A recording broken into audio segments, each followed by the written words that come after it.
From the happiest place on earth to the family-friendly venues in San Diego, the new measures to keep visitors safe for the holidays. Plus, it's like Indiana Jones, but underwater, the emerging field of archaeology, and why the most exciting find may be a simple piece of wood. Also, stay on target, the fans who waited overnight to watch all 6 films before the next big deal in the Star Wars universe, and where you can find an epic lightsaber duel in San Diego this weekend. KPBS Evening Edition starts right now.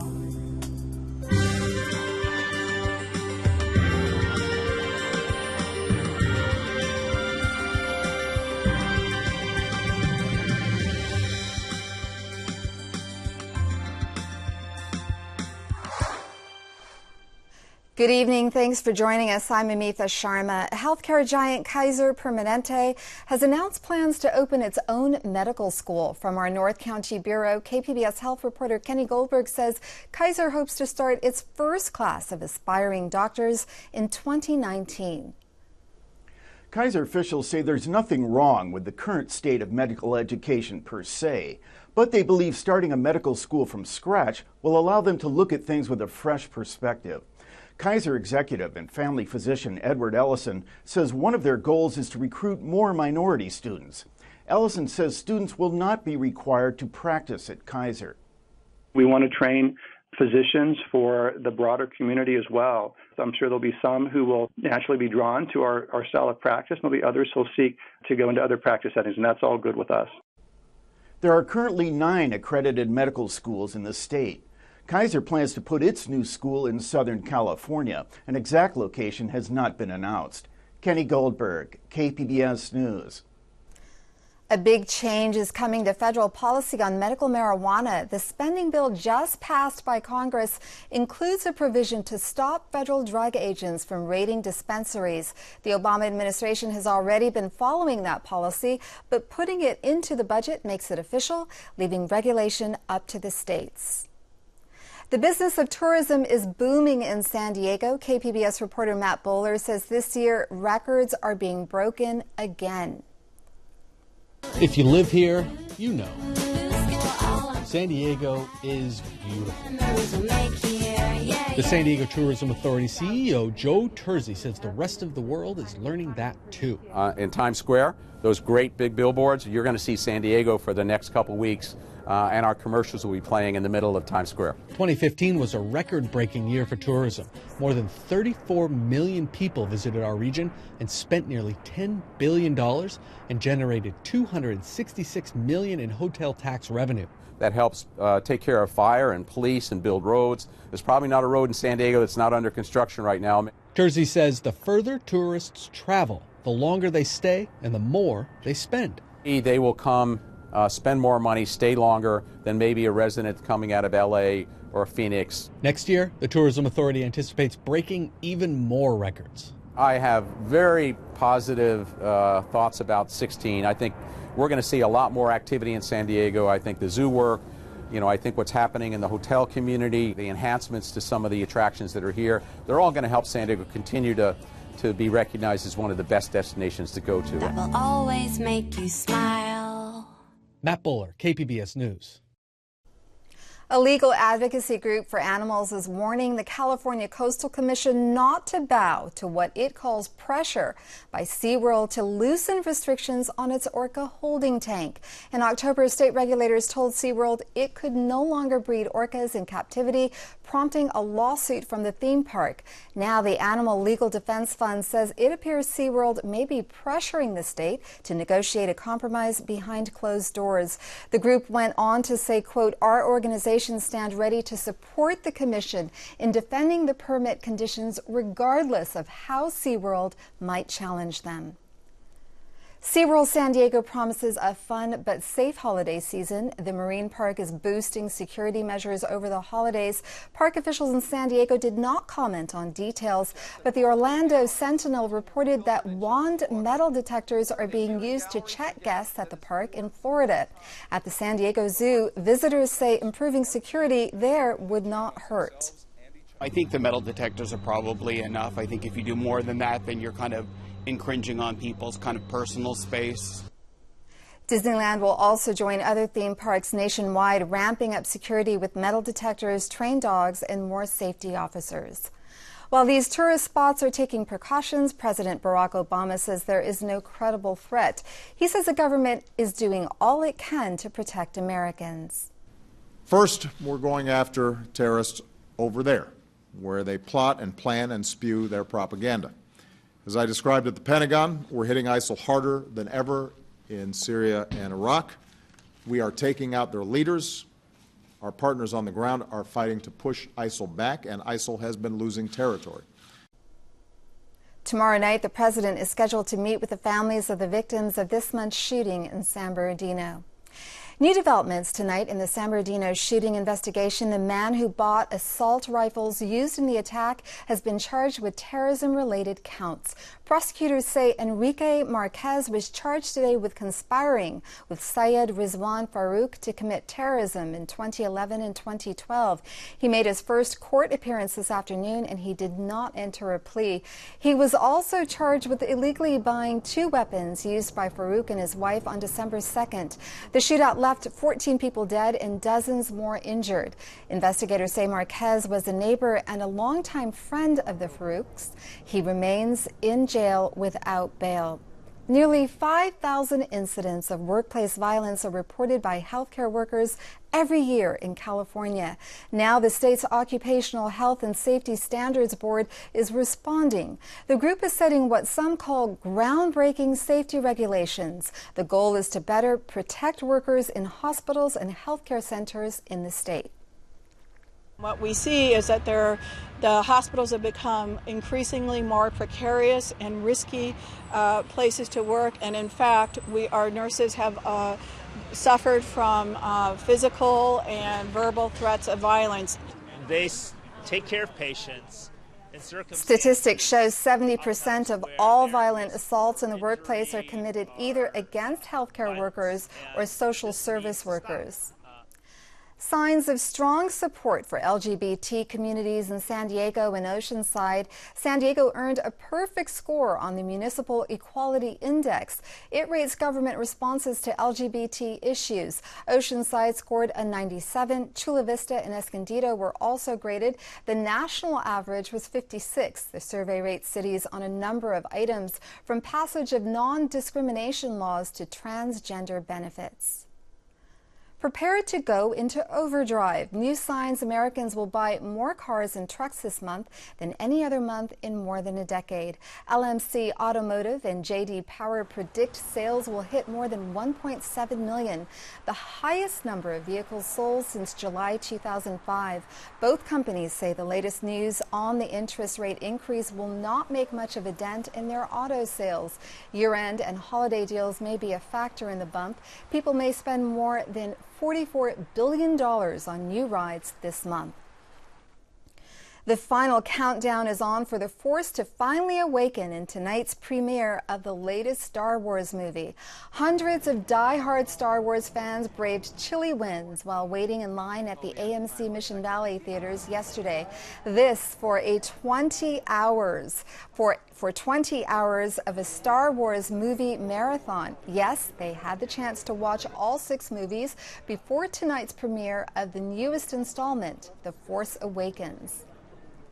This weekend, calling all Jedi and Sith, an epic lightsaber battle will be staged at the Embarcadero Marine Park North. That starts Saturday night at 9 p.m. Earlier this year, KPBS arts reporter Beth Accomando checked in with the San Diego lightsaber team. They explained what a Jedi workout is all about. Hi, my name is Jennifer Clark. I'm with the lightsaber team. We're here in Balboa Park, and we're starting our first meeting of the San Diego lightsaber team. But thank you and welcome. Welcome. We're really excited for everyone to be here. We're going to take care of some business first as we get started. I have some liability waivers here.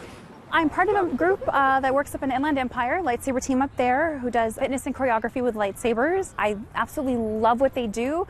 It's just a little hard to drive to Inland Empire for regular meetings. So I thought let's have one here in San Diego. I'm sure there's other people who'd love to come out and play with lightsabers. I get to have a lightsaber, I get to flail, and I get to fight and I am an only child, and I am non-confrontational in real life, so this seems like a really good combination of like fake fighting, looking good, getting a lightsaber, and then not getting hurt. Well, I saw on meetup.com that there was a lightsaber group, which is cool. I love sci-fi and I love Star Wars.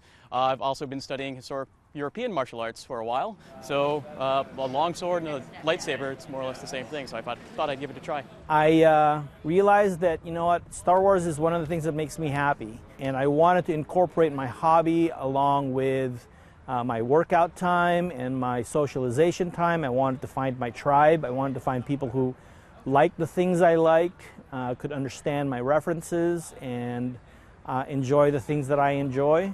I'm a really, really big geek. I'm a Star Wars fan, and I'm here personally to get exercise. The only way I'll get exercise is if I can pretend to be a Jedi. Usually our meetings consist of a nice warm-up to get the muscles loosened up, and then we go into practicing forms. We have a couple of different styles we do to practice, and those forms are the basis for future choreography. So you're learning how to sort of theatrically stage a duel between two people. They walked us through the basic stance of using a lightsaber, some of their basic sweeping motions, which are really cool. There you go.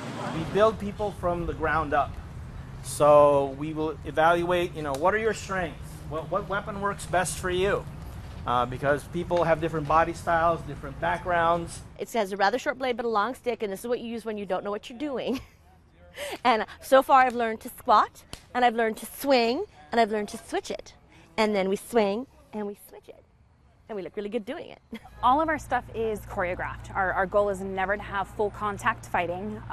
We understand sometimes those things happen, but it's never our goal to actually hit someone. Well, we were looking for a little more affordable saber to work out with, and some of the other companies are fairly expensive. So we looked around trying to find some more affordable alternatives and something to set us apart from the other choreography groups that are out there. So we developed these, which are more of a staff, spear type weapon. It basically consists of only 3 parts: the blade itself, the body, and another piece of metal to just hold the blade securely. Stepping forward, uncurling, sweep to the legs, and then reset. It's to train their bodies, first of all, so that they can move and not look awkward and not look clumsy. And for many of us, get in a lot better shape, increase their cardiovascular fitness, increase their endurance, increase their strength, their speed. We have about 5 different speeds. When we're learning and teaching people the movements, we go at 1% speed. We call it Tai Chi speed because you're moving very slowly. With 100% is the speed you can go as fast as you can. 1% is our Tai Chi speed. No. I'm sorry. I meant as hard as you can. No. I meant really as hard as you can. Okay. And then we have what we call performance speed, which is 110%. We want you to go as fast as you possibly can. One more time. There you go. I feel like I'm getting a workout. My thighs are going to be so mad tomorrow because I sit in front of a computer all day, and now I've been outside. I've been doing squats. I've been swinging. I'm glistening.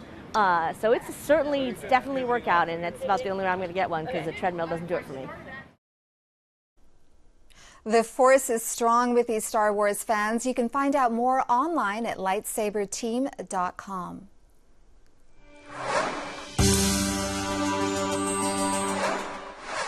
On the science desk, a tool that makes it easy for scientists to edit DNA is being called this year's biggest breakthrough. KPBS science reporter David Wagner says 2 San Diego scientists are being recognized for demonstrating its potential. The journal Science has named the gene editing tool CRISPR its breakthrough of the year. Scientists have been using this tool to make precise changes to DNA in animals, plants, and in one highly controversial study, human embryos. A team at UC San Diego is being recognized for showing how powerful CRISPR can be when it's used on insects. Earlier this year, they used CRISPR to turn all the fruit flies in their lab yellow over just a few generations. Later, they showed that this same technique can spread anti-malaria genes through entire populations of mosquitoes. That work was cited today in Science's article about CRISPR's breakthrough year. UC San Diego's Ethan Beer is one of the scientists behind this work. He says CRISPR is a geneticist's dream come true because it empowers them to make any changes in the genome that they want. And until that point, a geneticist was relying on chance that nature would give them a certain type of mutation, or you'd have to expend a huge amount of effort to make the exact mutation you wanted because it would take so much time to make it and then get it into the genome. Looking to 2016, Beer hopes countries will test gene-edited mosquitoes in real-world environments to see if they could be used to help fight malaria. David Wagner, KPBS News. Events in Oceanside and Del Mar today will encourage residents to consider alternatives to single-use plastic bags. Oceanside held its annual Day Without a Bag today. The city of Del Mar hosts a community meeting tonight for residents to learn about a proposed plastic bag ban. Both cities hope to pass a ban next year. Solana Beach and Encinitas already have plastic bag bans in place. Dry for now in San Diego. Some parts will feel warmer with above average temperatures. Molly Cochran explains when you may need to pack the umbrella in tonight's KPBS weather report. Well, a stormy pattern setting up across the Pac Northwest, and we're already tapping into those clouds and showers across Northern California. Some of those clouds also going to be creeping into the Bay Area, could produce a few flight delays. We additionally have some mountain snow. Now, the cloud cover is going to be sinking southward as we head into the weekend, and I think in San Diego County we could be looking at a passing shower late Saturday night. But for now, it's going to be very quiet and dry for San Diego into Chula Vista tonight. Also for Camp Pendleton, we'll also be looking at quiet conditions. Overnight lows really not too far off from where we should be this time of year. 46 in San Diego, 42 in Chula Vista, and 33 in Oceanside. We'll take a look at our futurecast temperatures. Waking up early Friday morning, last day of the work week coming up. Temperatures generally going to be in the 50s along the coastline and in the 40s farther inland. Briefly warming up for Friday afternoon. Those temperatures going to be in the 70s. That is above average for this time of year, about 10 degrees for San Diego. Also going to be in the 60s, Ramona into Alpine and Mount Laguna, feeling pretty nice at 55 degrees. Those temperatures drop as we head into Friday night. Hopefully you can sleep in Saturday morning, starting this at 9 a.m. If you're getting up, maybe stretching those legs, headed out for a run. Things are looking pretty quiet, pretty dry, and also very nice. Temperatures in the 60s along the coastline, right around 56 in Oceanside. Borrego Springs coming in at 59 degrees. And into Saturday evening, the lighter jacket or the long sleeves doing just fine. Here's a look at our 5-day extended forecast. Temperatures pretty close to average for Saturday along the coast. Expecting that increase in cloud cover and the chance for a passing shower late Saturday night. As we take a closer look inland, that's pretty much the setup also for Saturday. Temperatures a little bit cooler by Sunday in the lower 60s with partly sunny skies. Mountainous regions also going to be looking at that increase in cloud cover. Temperatures in the upper 40s for Saturday, so a little bit cooler, right around 47 for Sunday. And the desert regions for the upcoming weekend, 70 for a daytime high on Saturday. In the mid 60s for Sunday with more sun than clouds. Also looking good as we head into the early half of the week. We'll be enjoying some sunshine. Temperatures in the upper 60s for Monday. Molly Cochran for KPBS News.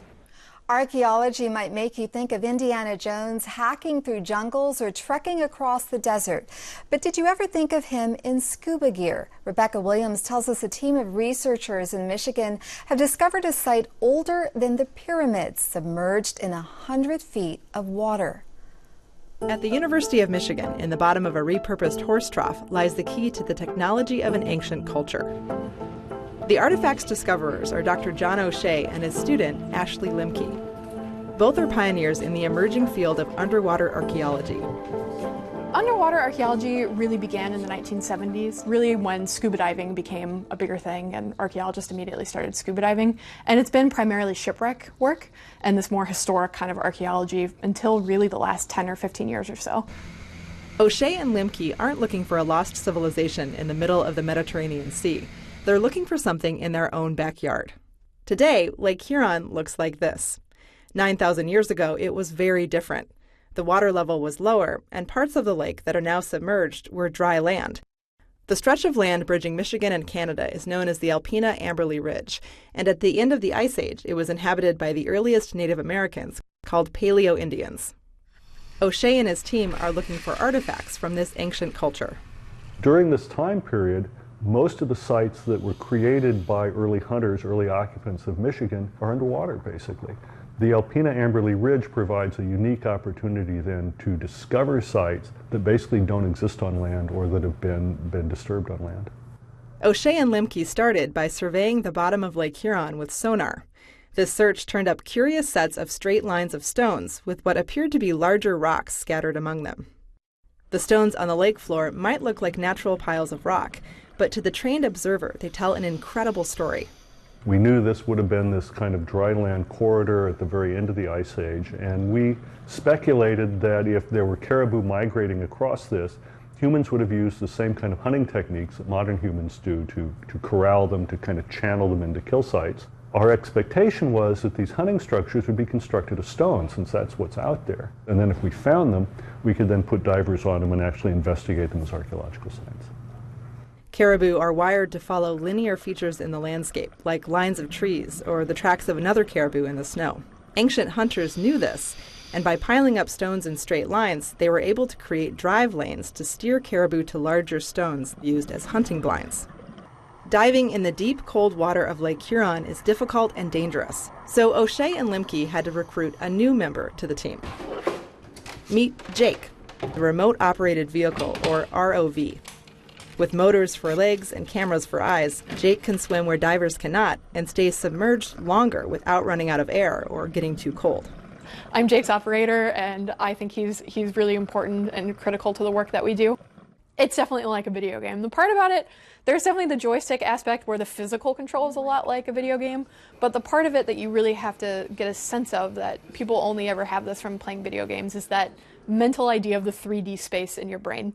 So remembering kind of where you've driven and where you've been and kind of building your own model of what the landscape looked like is something that I think that's the video game aspect of it, or the computer simulation aspect of it. Enter Dr. Robert Reynolds and his team of graduate students. They're experts in artificial intelligence, specifically in the programming that brings the virtual worlds of video games to life. Dr. Reynolds and his students are combining data gathered by Jake and a video game engine to create a hunter's eye view of the Alpena-Amberley Ridge as it was 9,000 years ago. In order to do that, we developed a virtual world, a 3D virtual world, using a standard game framework. They've also created digital caribou and programmed them with an artificial version of the knowledge a caribou would have in life. And we allowed those caribou to move along the land bridge in ways that would be consistent with how modern caribou would move in terms of their goals. We then traced those paths and used that information to predict where ancient hunting sites would be located. Using this technology improves the efficiency of the archaeological process substantially. When we first were involved in the project, basically intuition played a major role in where to locate sites. And now with our technology, we've been able to make it more quantitative and make it more precise. Amid all this advanced technology, the most exciting find might be a simple piece of wood. It wasn't really until we got it back to the lab that its true importance began to sink into us. As we began photographing it and drawing it, and it became clear that it had been modified, it was suddenly like, oh geez, this isn't just another piece of a tree, this is actually a human-modified artifact. And then when we began to think about what kind of artifact that would be and how that might fit on a boat, it became really exciting. One of the preferred ways of hunting caribou is from a kayak. That the hunters look for places where the caribou have to do water crossing, and caribou are great swimmers. And that then you basically attack the caribou while they're swimming. And several of the hunting locations that we've identified on the Alpena-Amberley Ridge are actually water crossings. And so the hunting structures are on one side of the river, and you're anticipating the animals crossing, and they're going to then ambush them there. Native Americans are known to have used canoes on the Great Lakes, not kayaks. If this fragment of wood is from a kayak, it could mean that Paleo-Indians in the Great Lakes region had a civilization like Arctic Eskimos, using similar skills and tools to survive. This could be a groundbreaking discovery that would change how we think about the culture and technology of the earliest Americans. Thousands of Marines returned home to San Diego for the holidays this week. Friends and family welcomed their loved ones with warm embraces and tears. They are coming back after a 7-month deployment to complete missions in the Middle East, Africa, and Western Pacific Ocean. Amazon surprised nearly 200 military children from the San Diego area today with Christmas gifts. A lot of military members overseas can't be with their families over the holidays, so Amazon linked up with Operation Homefront. Jessica Chavez, a mother of 2 young daughters, said her wish list included learning toys for her 3-year-old. She was happy. She was excited. My other one is just 3 weeks old, so my other one, 3 years old, she was excited to be here, and we are blessed to get, free gift for our family. Both groups say they want to help recognize the sacrifices made by military families, especially during the holidays. You can find tonight's stories on our website, kpbs.org/evening edition. Thank you for joining us. Have a great evening.